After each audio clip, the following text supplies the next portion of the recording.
बचपन में तो आप कभी ना कभी मेला जरूर गए होंगे अपने पेरेंट्स के साथ। वहां बहुत सारी चीजें आपको पसंद आई होगी, अपने पेरेंट्स को बोला होगा कि ये लेना है वो लेना है, लेकिन पेरेंट्स सभी चीजें नहीं ले देते हैं, राइट? ये सब तो कॉमन है। लेकिन क्या कभी आप लोग मेले में गुम हुए हैं अपने पेरेंट्स से? अगर नहीं भी हुए तो इमेजिन कीजिए कि वो एक्सपीरियंस कैसा होता। आप छोटे से बच्चे, नादान से, मेले में गुम हो गए, पेरेंट्स नहीं मिल रहे, रोना आ रहा है, आप इधर उधर पेरेंट्स को ढूंढ रहे हैं, तो कैसा फील होगा आप? ठीक है, इमेजिन कीजिए। यही पढ़ने वाले हम इस चैप्टर में एक बच्चा का एक्सपीरियंस के बारे में, जो अपने पेरेंट के साथ एक फेयर में जाता है, एक मेला में जाता है। गुम होने से पहले उसका एक्सपीरियंस कैसा था और गुम होने के बाद कैसा था। काफी इंटरेस्टिंग सा है चैप्टर। चैप्टर स्टार्ट करने से पहले आप लोगों का एक बार फिर से स्वागत करना चाहता हूँ मेरे इस यूट्यूब चैनल पे, जिसका नाम है सर जीज हाइव। आज हम पढ़ने जा रहे हैं क्लास 9 का मोमेंट बुक का पहला चैप्टर, जिसका नाम है द लॉस्ट चाइल्ड, और इस चैप्टर का ऑथर है मुल्क राज आनंद। तो चैप्टर स्टार्ट करता है। A child goes to a fair with his parents. He is happy and excited and wants the sweets and toys displayed there. एक बच्चा अपने पेरेंट्स के साथ फेयर में गया था, मेला में गया था। वो बहुत ही ज्यादा खुश था, बहुत ही ज्यादा एक्साइटेड था, और उसे स्वीट्स चाहिए था, टॉयज चाहिए था, जो कुछ भी वहां पे डिस्प्ले में लगाया गया था। But his parents don't buy them for him. लेकिन उसके पेरेंट्स ना उसके लिए कुछ ले नहीं दे रहे थे। Why then does he refuse when someone else offer them to? तो उसको बहुत सारी चीजें चाहिए था, टॉयज चाहिए था, स्वीट्स चाहिए था, पेरेंट्स खरीद नहीं दे रहे थे। लेकिन यहाँ पे एक क्वेश्चन दे दिया है कि आखिर क्यों उसे एक इंसान, यानी कि एक स्ट्रेंजर आके जब पूछा कि तुम्हें ये चाहिए या वो चाहिए, तो वो साफ साफ मना कर देता है। समझ में आया? एक इंसान, एक स्ट्रेंजर इस बच्चे से आके पूछता है जो भी इसको चाहिए था, कि ये चाहिए वो चाहिए, मैं ले दूंगा, लेकिन ये बच्चा साफ साफ मना कर देता है। तो आखिर क्यों? ठीक है, आखिर ये मना क्यों करता है? ऑथर इस क्वेश्चन मार्क के द्वारा इस चैप्टर में एक सस्पेंस बनाने की कोशिश कर रहे हैं, जिसकी वजह से आपको इंटरेस्टिंग लगे ये चैप्टर। अब तो मुझे भी जानने का इंटरेस्ट होने लगा कि आखिर वो बच्चा क्यों मना कर दिया उस स्ट्रेंजर को। It was festival of spring. Spring का एक फेस्टिवल चल रहा था। आप लोगों को पता होगा स्प्रिंग जो है विंटर और समर के बीच में आता है। कितना अच्छा वेदर होता है, ना ज्यादा ठंडा ना ज्यादा गर्म। From the विंट्री sides of narrow lens and allies emerged a gaily clad humanity। तो ना ज्यादा ठंड ना ज्यादा गर्म था। तो जो गली है, जो पतले पतले लेन्स है, ठीक है, तो वहां पर हो सकता है सनलाइट नहीं आ रहा होगा, वहां पर ठंडा का एहसास हो रहा होगा। एलिज, एलिज का यानी कि narrow passage. emerged a gaily clad humanity। गेली का मतलब हैप्पीली, क्लैड का मतलब ड्रेस। जो भी गलियां थी, नैरो लेन्स थे, और जो भी पैसेज थे, वहां पर से हैप्पीली ड्रेस्ड ह्यूमंस निकल रहे थे। ठीक है, यानी कि जो गलियां थी उसमें से बहुत ही खुश होके, बहुत ही अच्छे तरीके से ड्रेस्ड होके ह्यूमंस निकल रहे थे। Some worked, some rode on horses, others sat being carried in bamboo and bullock cart. तो कुछ लोग वहां पर से पैदल जा रहे थे, कुछ हॉर्सेस में थे, कुछ बैठे थे वहां पर, और कुछ बैम्बू और बुलोक कार्ट्स में बैठ के जा रहे थे। One little boy ran between his father's legs, breathing over with life and laughter. तो एक छोटा सा बच्चा दौड़ रहा है अपने फादर के लेग्स के बीच में। बच्चे छोटे से होते हैं ना, अपने फादर के लेग्स के बीच से घुस के निकल जाते हैं। ब्रीमिंग यानी कि to be full of something. तो ये बच्चा लाइफ और लाफ्टर से भरा हुआ था, यानी कि बहुत ही ज्यादा मेले में जाके एक्साइटेड फील कर रहा था। देख सकते हैं यहाँ पर इमेज आपको दिख रहा है। Come child come called his parents as he lagged behind, fascinated by the toys in the shop that lined the way। तो उसके पेरेंट्स बोलते हैं आ जाओ बच्चे आ जाओ, क्योंकि उसके पेरेंट्स आगे आगे चल रहे होते हैं मेले में, और ये पीछे धीरे धीरे लैग करता है, यानी कि पीछे छूटता जाता है। क्यों? उसको हर एक दुकान में क्या चीजें लगे हैं, क्या चीजें नहीं लगा है, उसको देख रहा है, और फैसिनेट हुआ जा रहा है, यानी कि अट्रैक्ट हुआ जा रहा है शॉप्स में जितने भी टॉयज है। He hurried toward his parents, his feet obedient to their call, his eye still lingering on the receding toys. Author ने इस लाइन को कितने अच्छे तरीके से लिखा है। तो उसके पेरेंट्स जैसे ही आवाज दिए, तो ये अपने पेरेंट्स की तरफ दौड़ता चला गया, जैसे कि इसके जो पैर है ओबीडियंट है उसके पेरेंट्स को लेके। ठीक है, उसके पेरेंट्स की आवाज सुना और ये चल दिया उनके तरफ। लेकिन उसके जो आंखें थी स्टिल लिंगरिंग, लिंगरिंग यानी कि lasting for a long time on the receding toys, यानी कि वो आगे तो चलता जा रहा है, लेकिन पीछे जो भी टॉयज छूटते जा रहे हैं ना, उन्हें पीछे मुड़ मुड़ के देखता जा रहा है। वो तो चलने लगा अपने पेरेंट्स की ओर, लेकिन पीछे जो टॉयज रह गए उन्हें ऐसे पीछे मुड़ के घूरता रह रहा है। उनकी आगे चलता जा रहा है, लेकिन इसकी जो आंखें, इसकी जो नजरें है, पीछे वाले जो टॉयज है उस पे ही है। तो आप फील कर पा रहे होंगे, आप इमेजिन कर पा रहे होंगे कि ऑथर किस तरह से बताना चाह रहे हैं। As he came to where they had stopped to wait for him, he could not suppress the desire of his heart, even though he well knew the old cold stare of refusal in their eyes। उसके parents थोड़ी दूर आगे जाके रुक जाते हैं, तो वो भी वहां पर रुक जाता है, और वो खुद को सप्रेस नहीं कर पा रहा हो, उसका डिजायर को, उसका इच्छा को, जो उसके दिल में है कि टॉयज चाहिए। और उसे पता है कि उसके जो पेरेंट्स है वो उसे मना कर देंगे, कोल्ड यानी कि विदाउट एनी फीलिंग्स और इमोशंस। कभी-कभी होता है ना, आप पेरेंट्स को कुछ बोलते हैं लेने के लिए, लेकिन आपके पेरेंट्स ऐसे आपको घूरते हैं कि आपको पता चल जाता है कि ये मना कर रहा है, ये नहीं ले देने वाले। ठीक है? तो उसी तरह उसे पता है कि इसके पेरेंट्स मना कर देंगे। I want that toy he pleaded. उसे पता है कि उसके पेरेंट्स मना कर देंगे, उसके बावजूद भी वो प्लीड किया यानी कि इमोशनली रिक्वेस्ट किया कि मुझे वो टॉय चाहिए। उसके बाद देखते क्या होता है। His father looked at him red eyed in his familiar tyrant's way. तो उसके पापा उसके तरफ देखते हैं, ठीक है, एकदम लाल लाल आंखों से, एक टायरेंट वे की तरह यानी क्रूएल रूलर की तरह। His mother melted by the free spirit of the day was tender and giving him her finger to hold said look child what is before you। तो उसकी जो मम्मी है ना वो बहुत अच्छा फील कर रही थी उस दिन, क्योंकि उस दिन का जो दिन था बहुत ही अच्छा था, स्प्रिंग का टाइम था। ठीक है, दिन बहुत ही ज्यादा टेंडर था यानी कि काइंड और लविंग था। और उसको अपनी उंगली देती है, फिंगर देती है, बच्चे को बोलती है कि पकड़ो और देखो बच्चे तुम्हारे सामने क्या है। It was a flowering mustard field pale like melting gold as it swept across miles and miles of even land। तो बच्चे को दिखाती है देखो तुम्हारे आगे एक मस्टर्ड का फील्ड है जिसमें फूल उगे हुए हैं। पेल पेल यानी कि डल, लाइक मेल्टिंग गोल्ड, गोल्ड को मेल्ट करने से कैसे डल कलर हो जाता है। और ये जो मस्टर्ड फील्ड है माइल्स माइल्स तक फैला हुआ है ऐसा लग रहा है। कितना अच्छा सीन क्रिएट कर रहे हैं author. A group of dragon flies were bustling about on their gaudy purple wings intercepting the flight of a lone black bee or butterfly in search of sweetness from the flowers। तो dragon flies के group बसल कर रहे थे यानी कि इधर उधर उड़ रहे थे अपने गॉडी पर्पल विंग से, गॉडी यानी कि वेरी ब्राइट पर्पल विंग से। ये जो ड्रैगन फ्लाई है ये इंटरसेप्ट कर रहे हैं कि रोक रहे थे एक ब्लैक बी या फिर बटरफ्लाई जो कि फ्लावर से स्वीटनेस ढूंढ रहे होते हैं, नेक्टर ढूंढ रहे होते हैं ना बटरफ्लाई और बी। तो ये ड्रैगन फ्लाइज उनको रोक रहे थे, इंटरसेप्ट कर रहे थे, एक हिंड्रेंस क्रिएट कर रहे थे, रुकावट क्रिएट कर रहे थे। The child followed them in the air with his gaze till one of them would still its wings and rest and he would try to catch. तो जो बच्चा था उन ड्रैगन फ्लाइज को फॉलो करता है और उसकी आंखें गेज करते हैं यानी कि फोकस कर रहे होते हैं, देख रहे होते हैं बटरफ्लाई को कि कब एक बटरफ्लाई या फिर एक ड्रैगन फ्लाई जाके वहां पर बैठे और ये उसको पकड़ने की कोशिश करे। But it would go fluttering, flapping up into the air when he had almost caught it in his hands। लेकिन जब वो जैसे ही वो बच्चा उसको पकड़ने जाता है, लगभग पकड़ ही लिया होता है, तो वो जो ड्रैगन फ्लाई है वो फ्लटर करता है यानी कि फहराता है और फ्लैप करता है, फड़फड़ाता है अपने विंग्स को और उड़ चला जाता है और बच्चे को कुछ नहीं मिलता वो क्योंकि वो पकड़ नहीं पाया। Then his mother gave a cautionary call, come child come, come on to the footpath.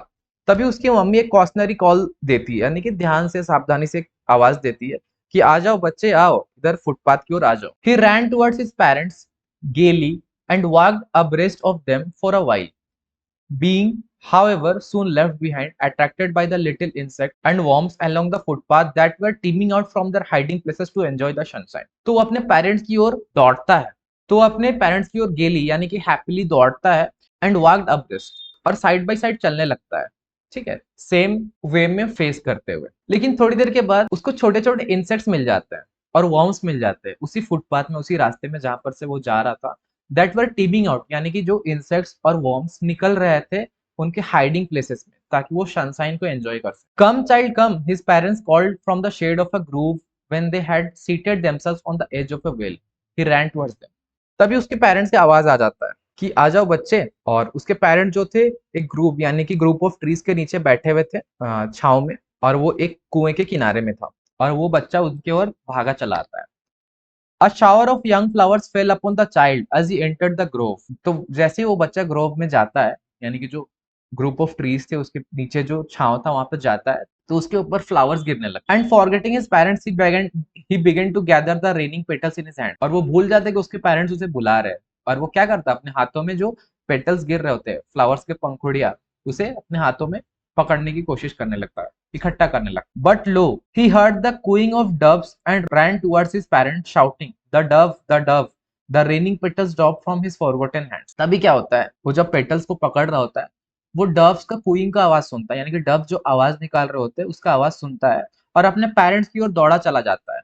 अब बोलता है कि द डव डव है और वो भूल जाता है कि उसके हाथ में पेटल्स है और वो पेटल्स को गिरा देता है। Come child come, they called to the child who had now gone running in the wild capers round the banyan। तो उसके पेरेंट्स का जब रेस्ट करना खत्म हो जाता है उस ग्रुप के नीचे, तो वो दोबारा से आवाज देते हैं, आ जाओ बच्चे आ जाओ। अब ये बच्चा क्या कर रहा था, running in the wild keepers, यानी कि बनियान ट्री के चारों तरफ हैप्पीली और एक्साइटमेंट के साथ दौड़ रहा था। And gathering him up they took the narrow winding footpath which led to the fair through the mustard. उसके पेरेंट जो उस बच्चे को ले लेते हैं और नैरो पाथ को चूज कर, एक पतला सा रास्ता था, वाइंडिंग फुटपाथ, और वहां पर थोड़ी बहुत हवा चल रही थी, और ये जो रास्ता है मेले तक लेके जाएगा थ्रू द मस्टर्ड फील्ड से होके। As they neared the village the child could see many other footpaths full of throngs converging to the whirlpool of the fair and felt at once repelled and fascinated by the confusion of the world he was entering. तो जैसे ही जो गांव में मेला लगा था उसके पास जैसे ही पहुंच गए, तो ये जो बच्चा है बहुत सारे फुटपाथ देख पा रहा है, और सभी फुटपाथ फुल ऑफ थ्रॉन्ग्स है, यानी कि लोगों से भरे हुए, बहुत ही ज्यादा भीड़ है। Converging to the whirlpool of the fair, और सभी लोग एक जगह पे, जितने भी फुटपाथ है सभी जाके एक जगह पे मिल रहे हैं और सभी लोग वहीं पे इकट्ठा हो जा रहे हैं। And felt at once repelled, उस बच्चे को इतना भीड़ देख के ना डर लगता है, वो पीछे हो जाता है, लेकिन उसी टाइम वो फैसिनेट भी होता है, अट्रैक्ट भी होता है, यानी कि बच्चा थोड़ा सा कंफ्यूज हो जाता है, आगे उसको डर लगता है, फिर उसको अट्रैक्शन लगता है कि अच्छा इतने सारे भीड़ देख के उसको डर लगता है, फिर उसको इतने सारे भीड़ देख के अच्छा भी लगने लगता है, अट्रैक्ट हो जाता है। ठीक है, तो वो थोड़ा कंफ्यूज हो जाता है जो वर्ल्ड में वो घुसने वाला था, यानी कि जो मेले के भीड़ में वो घुसने वाला था। A sweetmeat seller hawk gulab jamun, rasgulla, barfi, jalebi at the corner of the entrance, and a crowd pressed round his counter at the foot of an architecture of many colored sweets decorated with leaves of silver and gold। तो ये जो sweet meet है, यानी कि sweet food को बोला जाता है, मीठा खाना को बोला जाता है।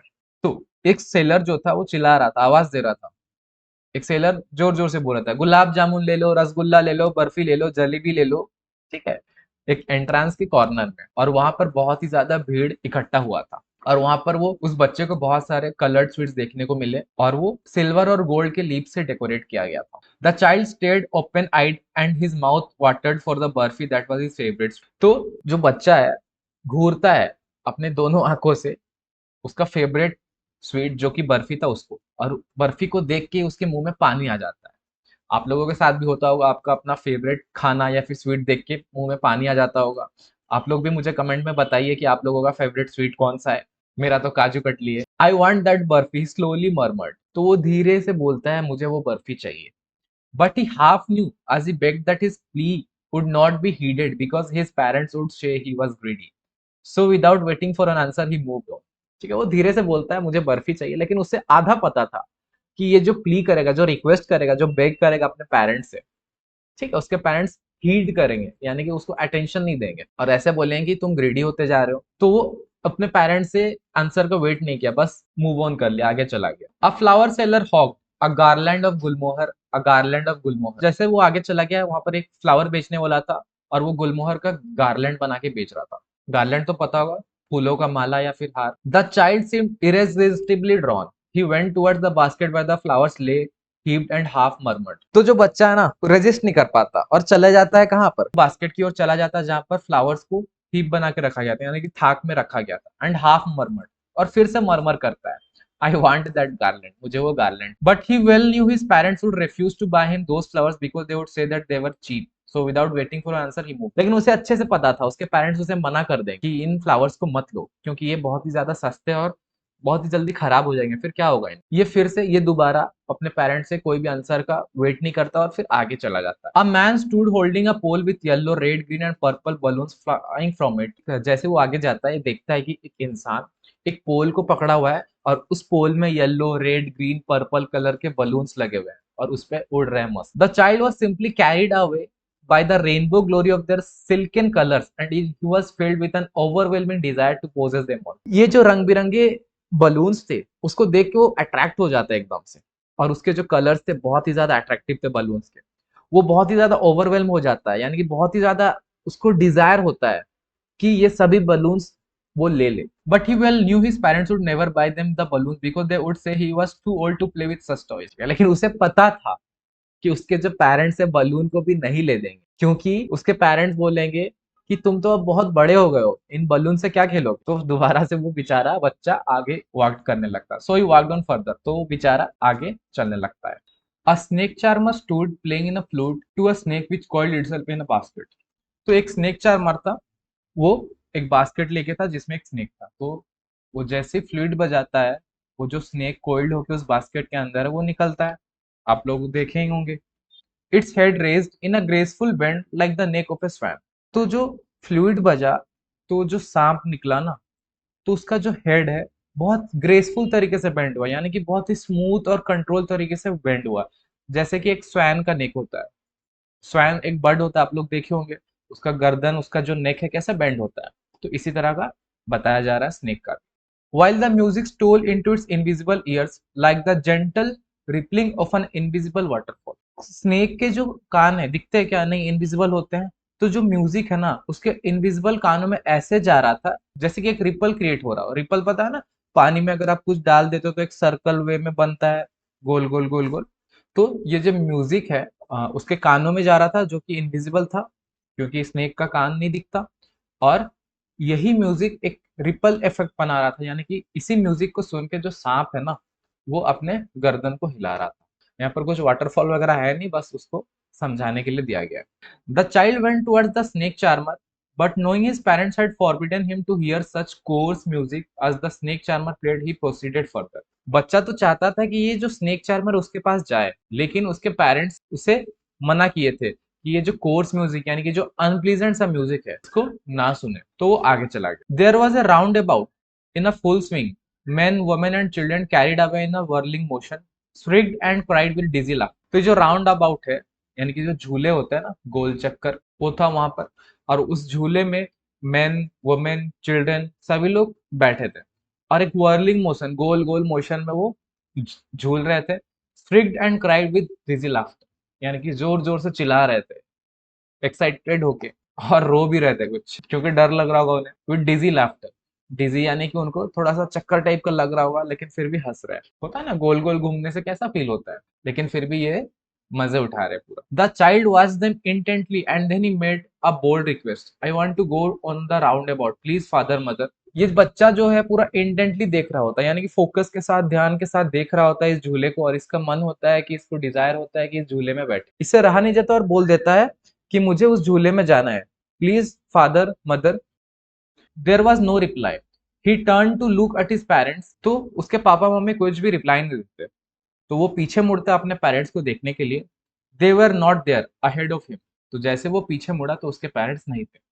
ही turn to look on either side, they were not there. He looked behind, there was no sign of them, तो वो इधर उधर देखा अपने लेफ्ट राइट में, अपने पीछे भी देखा, लेकिन उनका कोई भी नामो निशान नहीं है, यानी कि उसके पेरेंट्स वहां से चले गए थे और ये बच्चा गुम हो गया था। इसलिए चैप्टर का नाम है द लॉस्ट चाइल्ड। अब देखते हैं कि कहानी में क्या होता है। A full, deep cry rose within his dry throat, and with a sudden jerk of his body, he ran from where he stood, crying in real fear, "Mother, father!" उससे रहा नहीं जाता, वो कंट्रोल नहीं कर पाता कि वो गुम हो गया, सोच के वो रोने लगता है, ठीक है, अपने सूखे थ्रोट से। और अपने बॉडी में सडन जर्क करता, सडन मूवमेंट करता है, और इधर जहां पे खड़ा था वहां से वो दौड़ने लगता है, और पूरा डर के मारे रो रहा है और चिल्ला रहा है, mother father. Tears roll down from his eyes, hot and fierce, his flushed face was conversed with fear. तो उसकी आंखों से आंसू गिर रहे होते हैं, hot and fierce, his flushed face was conversed with fear. और इसका जो फ्लश्ड फेस है यानी कि रोने की वजह से हॉट रेड हो गया था, और ये सडन मूवमेंट्स कर रहा होता है, इधर उधर ढूंढ रहा होता है, ठीक है। Panic stricken, he ran to one side first then to the other, hither and thither in all directions, knowing not where to go। तो वो पैनिक कर रहा था, यानी कि बहुत ज्यादा घबरा गया था, तो वो एक साइड जा रहा था फिर दूसरे साइड जा रहा था। हिथर थिथर यानी कि हियर और देयर, इधर उधर हर डायरेक्शन में देख रहा था, और इसे पता नहीं था कि कहाँ जाना है। मदर फादर ही वेल्ड, बस चिल्ला रहा होता है, रो रहा होता है, मदर फादर बोल बोलकर। His yellow turban came untied and his clothes become muddy. तो इधर उधर दौड़ने की वजह से वो जो कपड़े पहना था वो गंदे हो गए थे। टर्बन पहना था यानी कि पगड़ी पहना था, वो भी खुलने लगा सडन मूवमेंट की वजह से। Having run to and fro in a rage of running for a while, he stood defeated, his cries suppressed into sobs. ठीक है, तो इधर उधर दौड़ा, अपने पेरेंट्स को ढूंढा थोड़ी देर के लिए, लेकिन फिर वो थक के हार गया और एक जगह पे खड़ा हो गया। वो जो रो रहा था ना उसको सप्रेस करने लगा, और इसका जो रोना वो बंद हो गया, लेकिन अब इसका रोना जो है सिस्कियों में कन्वर्ट हो गया, सोब्स, यानी कि नॉइजली रोने लगा, सिस्किया ले लेके। होता ना बच्चे लोग रोते हैं। At little distances on the green grass he could see through his filmy eyes men and women talk. तो थोड़ी दूर में ग्रीन ग्रास था और वहां पे वो देखता अपने फिल्मी आईज, यानी कि eyes that are hazy, hazy यानी कि उसको क्लियर नहीं दिख रहा है क्योंकि बहुत ज्यादा रो रहा है, और वहां पे वो देखा कि ग्रीन ग्रास में मेन और वुमेन लोग बात कर रहे हैं। He tried to look intently among the patches of bright yellow clothes but there was no sign of his father and mother among these people who seemed to laugh and talk just for the sake of laughing and talk। तो वो बहुत ही focus के साथ देखने की कोशिश किया bright yellow clothes, उसके जो पेरेंट्स थे ब्राइट येलो क्लोथ्स पहने थे, तो इसलिए वो कोशिश कर रहा था कि कहीं कोई भी इंसान ब्राइट येलो क्लोथ्स में दिख जाए तो हो सकता है कि वो उसके पेरेंट्स होंगे। लेकिन उसके फादर और मदर का कोई भी निशान नहीं था उस ग्रास में जो लोग बैठे थे वहां पे। और वहां पे जो लोग बैठे थे बस लाफ कर रहे थे, हंस रहे थे और बातें कर रहे थे। ऐसा लग रहा था कि बस वो लोग हंसने और बातें करने के लिए बैठे वहां पर। He ran quickly again, this time to a shrine to which people seemed to be crowded. तो वो फिर से वो दोबारा दौड़ पड़ा। इस टाइम वो दौड़ा श्राइन की तरफ। श्राइन यानी कि जब भी मेला वगैरह लगता है, तो एक जब भी मेला लगता है कुछ मूर्ति वगैरह रखते हैं ना, तो वहां पर भीड़ जमा होता है, तो वहीं पर ये चला गया। और ये जो जगह था श्राइन के पास, every little inch of space here was congested with men, but he ran through people's leg, his little sob lingering mother father. तो वो जो श्राइन के सामने लोग थे बहुत ही ज्यादा कंजेस्टेड थे, यानी कि भरे पड़े हुए थे मेन, और लोगों के लेग से होके दौड़ रहा था और छोटी छोटी सिसकियां ले रहा था और बोल रहा था मदर फादर रो रो कर। Near the entrance to the temple however the crowd become very thick, men jostled each other. तो टेम्पल का जो एंट्रेंस था वहां पर क्राउड बहुत ही ज्यादा थिक हो गया, यानी कि क्राउड बहुत ही ज्यादा बढ़ गया, और जो लोग है जॉसल कर रहे एक दूसरे को, यानी कि पुश कर रहे एक दूसरे। Heavy man with flashing murderous eyes and hefty shoulders, उसको ऐसा लग रहा था कि इनकी आंखें चमक रही और मर्डरस आई, अभी इसको मर्डर कर देंगे। और हेफ्टी शोल्डर्स यानी कि लार्ज एंड हेवी शोल्डर्स थे, बड़े बड़े लोग थे। The poor child struggle to thrust a way between their feet but knock to and fro by their brutal movement. तो ये जो बेचारा बच्चा है स्ट्रगल कर रहा था, पुश कर रहा था इनके पैरों को ताकि आगे निकल पाए, लेकिन बेचारा उनके मूवमेंट्स की वजह से, उनके ब्रूटल यानी कि जोरदार मूवमेंट्स की वजह से वो नॉक हो जा रहा था। He might have been trampled under foot had he not shrieked at the highest pitch of his voice father mother. ये छोटा सा बच्चा है, वहां पे बड़े बड़े लोग हैं और भीड़ इतना ज्यादा, सब एक दूसरे को धक्का दे रहे हैं। हो सकता था कि ये बच्चा क्रैश हो जाता, यानी कि उनके पैर के नीचे आ जाता उन बड़े बड़े लोगों को, लेकिन ऐसा नहीं हुआ क्योंकि वो बहुत ही लाउड नॉइज से चिल्लाया फादर मदर। तभी क्या होता है, a man in the surging crowd heard his cry and stooping with great difficulty lifted him up in his arms। तो इतना भीड़ भाड़ में भी एक इंसान इसका आवाज सुन लेता है और झुक के इसे उठा लेता है अपने आर्म से, अपने गोद में ले लेता है। How did you get here child, whose baby are you, the man asked, he steered clear of the mask. तो वो जो इंसान था जो इसे उठा लिया, वो इससे पूछता है कि तुम बच्चे यहाँ पर कैसे आए और तुम किसके बेबी हो। उस भीड़ से थोड़ा साइड होके वो इंसान उस बच्चे से पूछ रहा होता है ये सब। The child wept more bitterly then ever now and only cried, I want my mother, I want my father. अब जैसे वो इंसान इससे पूछता है ये सब, तो बच्चा और जोर जोर से रोने लगता है और बोलता है कि मुझे मम्मी चाहिए, मुझे पापा चाहिए। The man tried to soothe him by taking him to the roundabout. तो ये जो इंसान है उसको कंफर्ट करने की कोशिश करता है, उसको शांत करने की कोशिश करता है राउंड अबाउट के सामने, यानी कि गोल चक्कर के सामने, वो जो झूला था वहां पे ले जाकर। Will you have a ride on the horse, he gently asked as he approach the ring. जैसे वो बंदा, जैसे वो इंसान उस बच्चे को ले जाता राउंड अबाउट के सामने, वो बोलता है कि क्या तुम इस घोड़े में बैठोगे, अलग अलग झूले होते हैं, ठीक है, तो उसी तरह एक घोड़ा वाला झूला था, उसमें बैठने के लिए पूछता है ये। The child's throat tore into a thousand still sobs and he only shouted, I want my father, I want my father. लेकिन फिर भी ये जो बच्चा है और जोर से चिल्लाने लगा एकदम श्रील आवाज में और सिसकियां ले लेके, मुझे मम्मी चाहिए, मुझे पापा चाहिए। The man headed towards the place where the snake charmer still played on the flute to the swaying cobra. तो अब वो बच्चा झूले में बैठने के लिए मना कर देता है, बोलता है कि मुझे पापा चाहिए, मम्मी चाहिए। तो ये जो इंसान है इस बच्चे को स्नेक चार्मर के सामने लेके जाता है। आगे क्या होता देखते। Listen to that nice music child, he pleaded, but the child shut his ears with his fingers and shouted his double pitched strain, I want my mother, I want my father। फिर ये इंसान इस बच्चे को snake charmer के सामने ले आया। स्नेक चार्मर के सामने लाने के बाद वो इंसान बोलता है, देखो कितना अच्छा म्यूजिक है, इसे सुनो। लेकिन वो जो बच्चा है अपने कानों को बंद कर देता है अपने फिंगर से और बहुत ही डबल पीस ट्रेन, यानी कि बहुत ही ज्यादा ताकत लगाकर चिल्लाता है, मेरी मम्मी चाहिए, मुझे मेरे पापा चाहिए। एक टाइम में उस बच्चे को झूले में बैठने का मन था, लेकिन अब मना कर दिया। फिर जो स्नेक चार्मर था, जो म्यूजिक बजा रहा था, वो भी सुनने का मन था, लेकिन इसको भी मना कर दिया। फिर देखते क्या होता है। The man took him near the balloons thinking the bright colours of the balloons would distract the child's attention and quieten him. तो फिर ये जो इंसान है इस बच्चे को बलून्स, जो बलून बेच रहा था उसके सामने लेके चला गया। वो इंसान ऐसा सोचा कि ये जो ब्राइट कलर्स के बलून है ना, इस बच्चे का जो अटेंशन है पापा मम्मी की ओर से हटा लेंगे और बलून की ओर कर देंगे ताकि ये बच्चा शांत हो जाए। Would you like a rainbow coloured balloon, he persuasively asked. तो वो इंसान पूछता है बच्चे से, क्या तुम्हें एक रेनबो कलर का बलून चाहिए? और ये इंसान इस बच्चे से बहुत ही कन्विंसिंग तरीके से पूछता है। The child turned his eyes from the flying balloons and just sobbed, I want my mother, I want my father. तो ये जो बच्चा ना अपने आंखों को जो बलून्स है उससे दूसरी तरफ कर लेता है, फेर लेता है और फिर सिसकिया लेके बोलता है, मुझे मम्मी चाहिए, मुझे पापा चाहिए।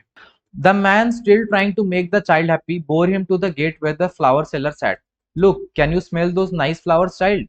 फिर ये इंसान क्या करता है, उस बच्चे को गेट के सामने ले आता है जहां पर फ्लावर सेलर था और बोलता है, बच्चे देखो कितना अच्छा फ्लावर का स्मेल आ रहा है। Would you like a garland to put around your neck. तो वो इंसान पूछता है बच्चे से, क्या तुम्हें गार्लैंड चाहिए ताकि अपने तुम गले में पहन सको। The child turned his nose away from the basket and reiterated his sob, I want my mother, I want my father। लेकिन ये बच्चा अपने नाक को फेर लेता है बास्केट से और वापस से रिपीट करता है, मुझे मम्मी चाहिए, मुझे पापा चाहिए। Thinking to humour his disconsolate charge by gift of sweets, the man took him to the counter of the sweet shop. अब इस इंसान को ऐसा लगने लगा कि ये जो बच्चा है ये तो शांत नहीं हो रहा, तो इसे शांत करने का अब मेरा जिम्मेदारी हो गया, ऐसा ये इंसान सोच रहा होता है। तो वो क्या करता है, तो ये इंसान सोचता है कि इस बच्चे को मिठाई गिफ्ट कर दूं। तो ये जो इंसान है, the man took him to the counter of the sweet shop, what sweets would you like child, he asked. तो ये जो इंसान है स्वीट शॉप का काउंटर में उस बच्चे को ले जाता है और पूछता है, तुम्हें कौन सा मिठाई चाहिए बच्चे। The child turned his face from the sweet shop and only soaked, I want my mother, I want my father. लेकिन फिर भी इस बच्चे ने अपना फेस फेर लिया, दोबारा से सिसकिया लेके बोलता है, रोकर बोलता है, मुझे मम्मी चाहिए, मुझे पापा चाहिए। और इस चैप्टर के ऑथर है मुल्क राज आमिर। इस कहानी में ये जो बच्चा था, जो भी चीजें देख रहा था उसको इच्छा हो रहा था कि वो खरीदे जब वो अपने पेरेंट्स के साथ था। लेकिन जब वो अपने पेरेंट्स से सेपरेट हो गया तो इसका इंटरेस्ट खत्म हो जाता है उन सभी चीजों में। और वो जो स्ट्रेंजर इंसान इससे आके पूछता है कि ये टॉयज चाहिए, स्वीट्स चाहिए, झूले में बैठना है, लेकिन फिर भी वो बच्चा ये सब चीजों को मना कर देता है।